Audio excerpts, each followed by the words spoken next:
The Huffman Algorithm. What is the Huffman Algorithm? It is an algorithm that compresses data. Now, what do I mean by the word compress? Well, when we talk about compressing objects, usually that means we're trying to squeeze that object and make it smaller so that it's easier to fit through a space. Well, when it comes to data, we mean the same thing.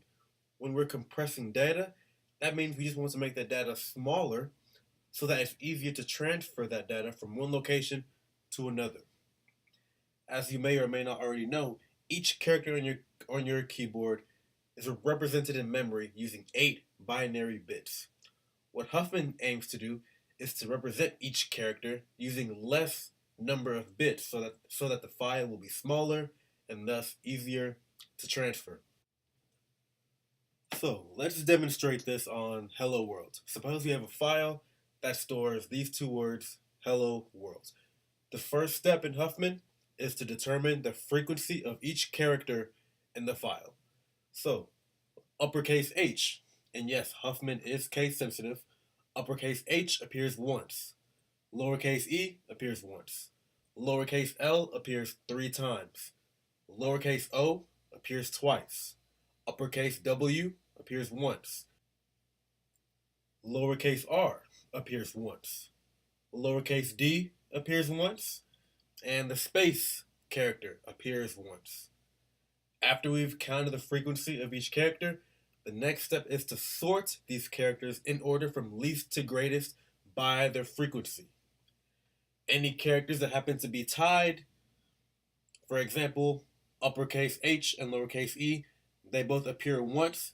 There is no tiebreaker. It does not matter which one you put first. Now, on to the algorithm. For now, we're going to create what's called a Huffman tree, which is a kind of binary tree. Not a binary search tree, but just a binary tree. And what this algorithm does is, at first it'll take the first two characters in your list, which in this case is uppercase H and lowercase e, and it'll make nodes, independent nodes, out of these two characters. Then it'll make these two nodes siblings. The parent, I'll just call it RA. The name is completely arbitrary. I call it R. The R is short for root, and I gave it a subscript A just to indicate that it's the first root that we've created so far.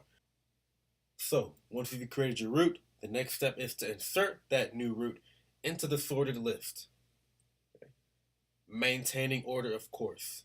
Since the number is 2, it's going to go right behind the lowercase o, but before the lowercase l.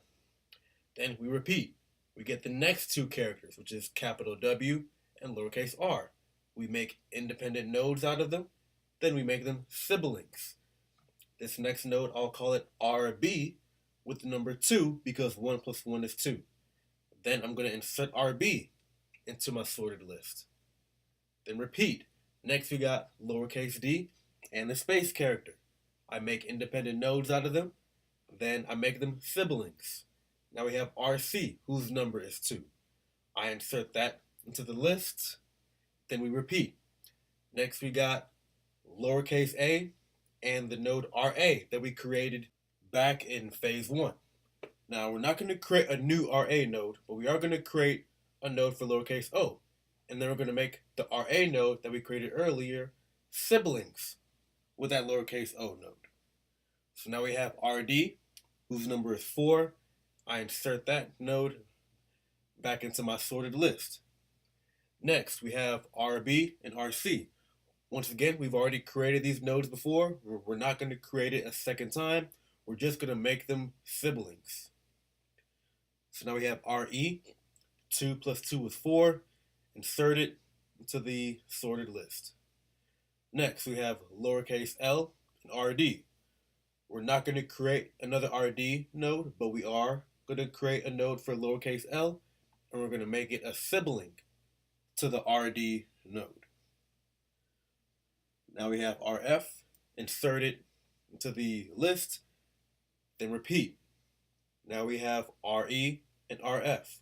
Once again, we're not going to create a new RE and RF node, we're just going to make them siblings.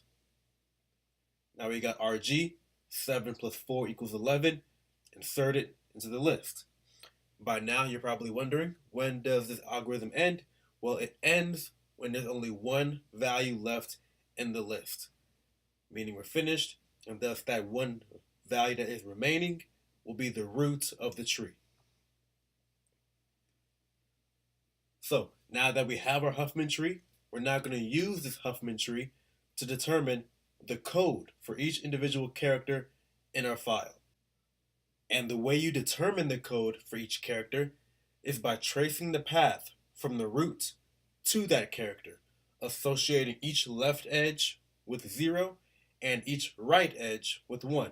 Here's what I mean by that. To get the code for uppercase H, we start at the root. Then, to get to uppercase H, we go left. Then we go left again. Then we go left again. Then we go left a fourth and final time. Thus, the code for uppercase H would be 0, 0, 0, 0. Then, for lowercase e, to reach lowercase e, starting from the root, we go left once. Then we go left a second time. Then we go left a third time. Then we go right once. So the code for lowercase e would be 0, 0, 0, 1. Then, for lowercase l, we go left once, then we go right once.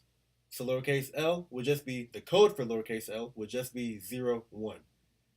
Then, for lowercase o, we go left once, left twice, then right once, making our code 0, 0, 1. For uppercase w, we go right once, left once, left twice. So the code for uppercase W, 1, 0, 0. For lowercase r, we go right once, we go left once, then we go right again. So the code for lowercase r, 1, 0, 1. Then for lowercase d, we go right once, we go right a second time, then we go left to end at d, making our code 1, 1, 0. Then for the space character, we go right once, we go right a second time, then we go right a third and final time, making the code for the space character 1, 1, 1. So originally, before we applied Huffman, we needed 88 bits to represent the string hello world, because as we mentioned earlier, each character needs 8 bits to be represented in memory. After applying Huffman, we now only needed 32 bits to represent the string hello world, meaning we saved 56 bits or 7 bytes by applying Huffman. To put this in proper perspective, according to Google, the average word has 5 letters. So in other words, for this example that we did, we used 2 average-sized words, and applying Huffman to 2 average-sized words saved us 7 bytes. Well, consider that the average college application form has 600 words. So if we extrapolate our savings for the simple Hello World file to a college application, applying Huffman to that college application could save us approximately 2 kilobytes, theoretically speaking. Right? Not bad.